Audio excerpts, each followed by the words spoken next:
السلام علیکم دوستو، کیسے ہیں آپ سب؟ تو دوستو آج کی ویڈیو میں ہم بات کریں گے بھیڑ پالنے کے فائدے۔ تو دوستو جیسے کہ آپ جانتے ہیں کہ بھیڑ ایک ایسا جانور ہے جس کو آپ فارمنگ کریں تو اس کا جو ریوارڈ ہے بہت تیزی سے بڑھتا ہے، جس سے آپ کے فارم جانوروں سے بھر جاتا ہے، کیونکہ یہ 15 سے 16 مہینے میں 2 بار ڈلیور کرتی ہیں،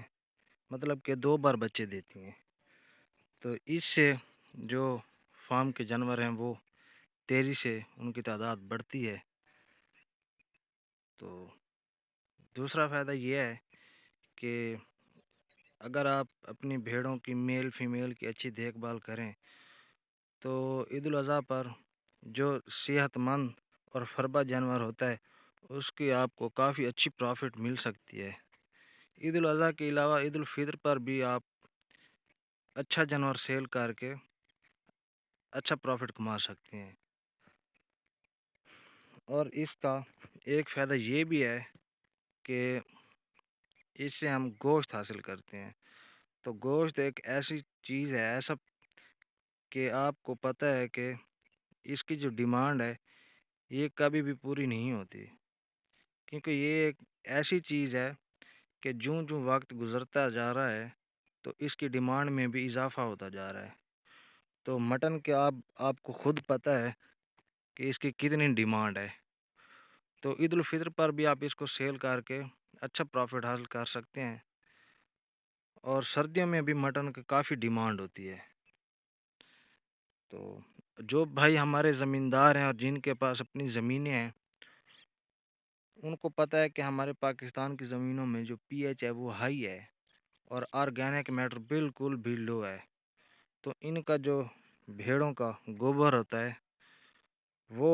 ہم اپنی زمینوں میں ڈال کر مکس کر کے اپنی زمینوں کو اپنی مٹی کو بہت زرخیز کر سکتے ہیں اور اپنی زمینوں کا آرگینک میٹر کافی حد تک بڑھا سکتے ہیں۔ اور سردیوں میں جیسا کہ آپ کو پتہ ہے کہ بکریوں کو بہت زیادہ کیئر کرنی پڑتی ہے، بہت زیادہ بیماریوں کا اٹیک ہو جاتا ہے، اور جو بکریاں ڈلیور کرتی ہیں ان کے بچوں کو سردی سے بہت زیادہ بچانا پڑتا ہے، کیئر کرنی پڑتی ہے۔ جبکہ بھیڑ فارمنگ میں یہ بات کافی ایزی ہے، کیونکہ جو بھیڑ سردی میں بھی ڈلیور کرتی ہے تو بھیڑ کا جو بچہ ہوتا ہے وہ کافی سروائیو کر جاتا ہے، اور سردی کو برداشت کرنے میں وہ بکری کے بچے سے کافی حد تک وہ بہتری سے برداشت کر سکتا ہے۔ اور اس کے علاوہ بھیڑوں سے ہم دودھ حاصل کر سکتے ہیں، تو اپنے گھر کے استعمال میں بھی بھیڑوں کا دودھ ہم استعمال کر سکتے ہیں، اور اگر دودھ زیادہ ہو تو ہم اس کو سیل بھی کر سکتے ہیں۔ تو ہمارے علاقے میں جو دودھ والا ہے اس نے مجھے کہا کہ بھائی آپ ہمیں 200 روپے کے جی دیں بھیڑوں کا دودھ، تو ہم آپ سے 200 روپے کلو کے حساب سے ہم اٹھائیں گے۔ جبکہ ہمارے فارم سے ہی جو دودھ والا دودھ اٹھا رہا ہے گائے بھینس کا، تو بھینس کا وہ اٹھا رہا ہے 130 روپے کے جی اور گائے کا اٹھا رہا ہے 120 روپے کے جی۔ تو آپ خود دیکھیں اور اندازہ کریں کہ گائے بھینس کا دودھ 120 130 روپے اٹھا رہا ہے، اور بھیڑوں کا اس نے خود ہی کہا ہے کہ 200 روپے کے جی میں آپ سے اٹھاؤں گا، کیونکہ اس کا جو دودھ ہوتا ہے یہ اتنا گاڑھا ہوتا ہے، بہت زیادہ گاڑھا ہوتا ہے، اور اس میں فیٹس بہت زیادہ ہوتی ہے، تو اس لیے اس کا دودھ بھی کافی مہنگا سیل ہو رہا ہے۔ جبکہ ہمارا جو علاقہ ہے یہ کوئی شہر سٹی کا علاقہ نہیں ہے، ہم بالکل ولیج میں رہتے ہیں۔ تو اس کے علاوہ جیسے بڑا فارم آپ بناتے ہیں، بڑے جانوروں کا ڈیری فارم بناتے ہیں یا کیٹل فارم بناتے ہیں، تو اس میں آپ کو بہت زیادہ انویسٹمنٹ کرنی پڑتی ہے، پیسہ بہت لگانا پڑتا ہے۔ تو یہ آپ تھوڑی سی انویسٹمنٹ کر کے بھی اپنا کاروبار ایک اچھا بزنس شروع کر سکتے ہیں، اور اگر آپ محنت سے کرتے رہیں اور شوق سے کرتے رہیں، اچھی دیکھ بھال کریں، تو آپ خود اپنے گھر میں ایک بہت بڑی انڈسٹری کھڑی کر سکتے ہیں، جس سے آپ لاکھوں کروڑوں روپے کا بزنس کر سکتے ہیں اور بہت پروفٹ کما سکتے ہیں۔ تو یہ بھی ہے، اور اس کے علاوہ جو بھیڑ ہے اس کا فیڈنگ کا خرچہ بھی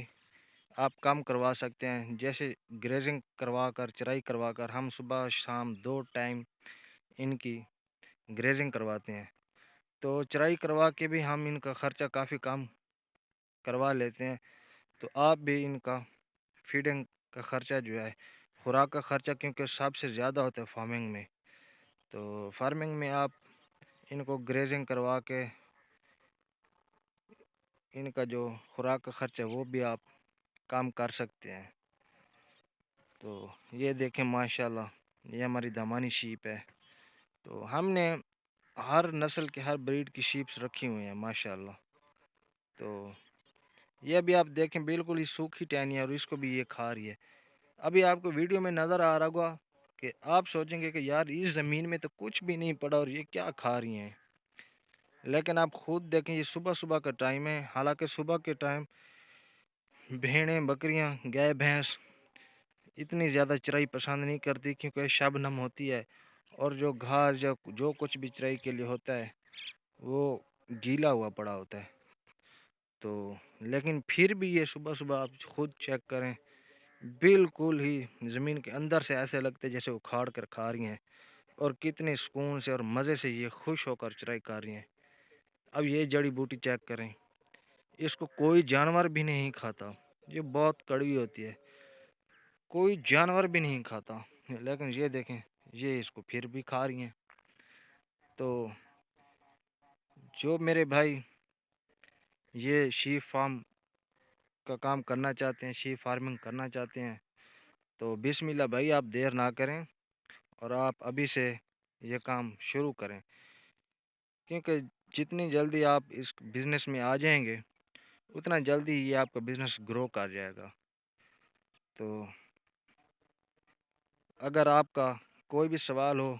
تو کمنٹ باکس میں آپ ہم سے پوچھ سکتے ہیں، اور ہمارے اس چینل کو طالب شیپ فارم کو سبسکرائب کریں، ساتھ بیل آئیکن بٹن کو کلک کریں اور ہماری ویڈیو کو لائک اور شیئر کریں۔ تو ملتے ہیں نیکسٹ ویڈیو میں، تب تک اللہ حافظ۔